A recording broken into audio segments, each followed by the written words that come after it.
আরে নাইকা শোনো, দেখলাম কার থেকে, তোমার থেকে, শিখলাম কার থেকে, তোমার থেকে।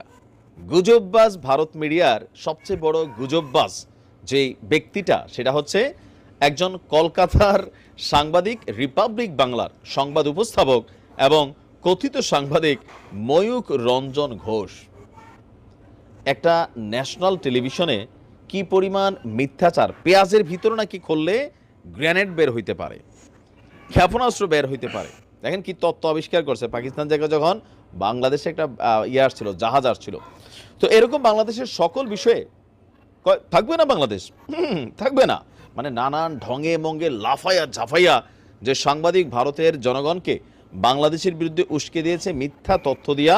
টোটাল খেলাটার মাস্টারমাইন্ডের একজন হচ্ছে এই ময়ূক রঞ্জন ঘোষ, যার প্রতি বাংলাদেশের মানুষের হাহার ইয়েক্ট আসে, আর হাতের কাছে পাইলে হয়তো হালকা আদর আপ্যায়ন করার পরিকল্পনা অনেকের ছিল। তো যাই হোক, ঘটনা ঘটালো কি, আমরা তো এই কাজ করি নাই, বাংলাদেশে তো এই লোক আসে না, তাহলে কলকাতার মানুষ কেন ময়ূককে এই অবস্থায় করলো? এখন আসেন, ঘটনার প্যাচ লাগছে কোথায়?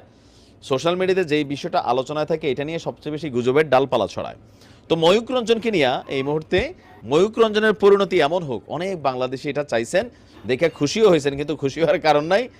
ঘটনাটা ময়ূকেরই, বাট এটা কিন্তু এখনকার না। গতকালকে থেকে সামাজিক মাধ্যমে ভারতের এই সাংবাদিকের বেশ কিছু ছবি ঘুরে বেড়াচ্ছে, আর দাবি করা হচ্ছে ছবিগুলো আপনার ইদানিং সময় কোনো এক গোষ্ঠী বা কেউ বা কারা রাতের অন্ধকারে এই ময়ূক রঞ্জনকে তরিবোধ করেছে। তবে তথ্য বলছে আপনার এটা হচ্ছে এখনকার ছবিগুলো তারই, তবে প্রায় 4 বছর আগের। আন্তর্জাতিক ফ্যাক্ট চেক প্রতিষ্ঠান রিউমার স্ক্যানার তারা বলছেন, ভারতের কলকাতার টেলিভিশন চ্যানেল রিপাবলিক বাংলার এই সাংবাদিকের যে আহত অবস্থার ভাইরাল ছবিগুলো, এগুলো সাম্প্রতিক সময় নয়, বরং 4 বছর পূর্বের। 2021 সাল জানুয়ারিতে তার আহত হওয়ার কিছু ছবি এখন আইসা ভাইরাল হচ্ছে। এবং আচ্ছা, তিনি নিজেই নাকি কিছু ছবি পোস্ট করেছেন, সেখান থেকে আবার কারা, এটা জানুয়ারিতে পোস্ট করা হয়েছিল এই 24-এর, সেখান থেকে আবার কারা এটা নিয়ে এখন এটাকে ভাইরাল করছে।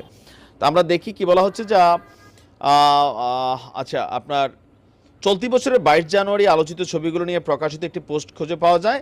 পোস্টের ক্যাপশনে ময়ূক রঞ্জন জানান, তার আহত হওয়ার এই ছবিগুলো 3 বছর পূর্বের, অর্থাৎ আমরা যখন কথা বলছি এখন থেকে 4 বছর পূর্বে। আহত হওয়ার সময় এই সাংবাদিক কোমায় চলে গিয়েছিলেন। পরবর্তীতে ময়ূক রঞ্জন ঘোষের ওই ফেসবুক অ্যাকাউন্টটি আপনার 2023 সালের 23 জুন আলোচিত ছবিগুলো প্রকাশিত আরেকটা পোস্ট পাওয়া গেছে। তো 22 জানুয়ারি 2021 সালের 22 জানুয়ারি চিকিৎসা শেষে মৃত্যুর মুখ থেকে বাড়িতে ফেরেন। সে সময় ভয়াবহ দুর্ঘটনার কবলে পড়ে তিনি কোমায় চলে যান। লম্বা সময় চিকিৎসার পর সে সুস্থ হয়েছে। এখন তার এমন পরিণতিটা দেখে অনেকের মধ্যে খুশি খুশি ভাব আসছিল।